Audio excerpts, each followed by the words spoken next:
This goes to show this rap beef was never about two dudes disliking each other. This was never about Kendrick going crazy on Drake because he said some slick shit in a song. Kendrick's hatred for Drake runs so deep because it's not just about Drake. He hates everything that Drake stands for, everything that Drake is. And in an ideal world, if hip-hop was protected and gatekept the way that it should have been, and if hip-hop hadn't been turned into this mainstream, commodified, hot mess of a genre that it is right now, an artist like Drake wouldn't exist. And he certainly wouldn't be like regarded as one of the leaders of the genre. Y'all gotta remember, through this whole beef, one of the biggest and valid critiques that Kendrick has had for Drake is that he interacts with hip-hop in a way that a colonizer would. He's just here to stack his own coins. He's not here to build, uplift, or really create anything with any true artistic integrity. The dude is not from here.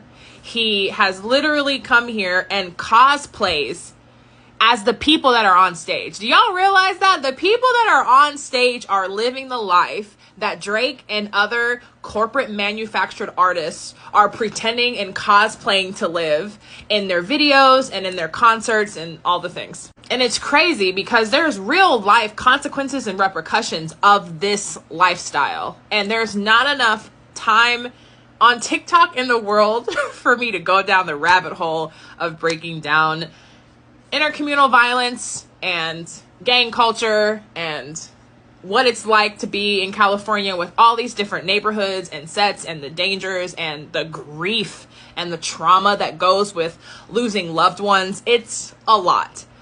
And it's something that Kendrick has known his whole life. And he has real people that he has lost to this culture and this lifestyle that people like Drake are pretending to live. When you look at it from that angle, Drake's very existence as a rap artist is fucking insulting. And so for Kendrick to pull all these people on stage after playing Not Like Us like 5 times and say like, it's bigger than me. It's not about back and forth. Like this is like history right here.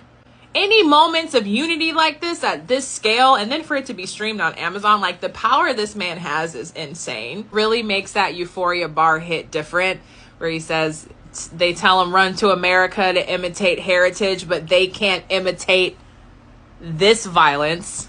Dude literally had different sets and gangs from across Southern California on stage together.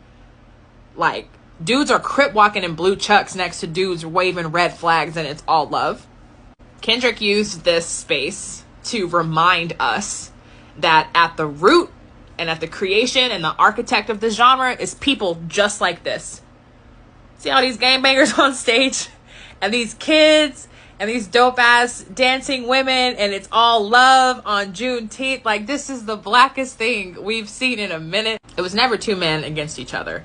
It was art and culture versus mainstream, corporate, manufactured, inauthenticity, culturally appropriating, weird fan in every sense of the word. F-A-N, break it down.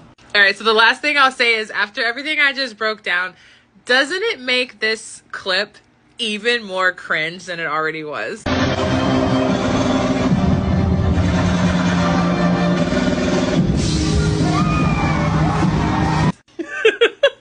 Like, what are you doing?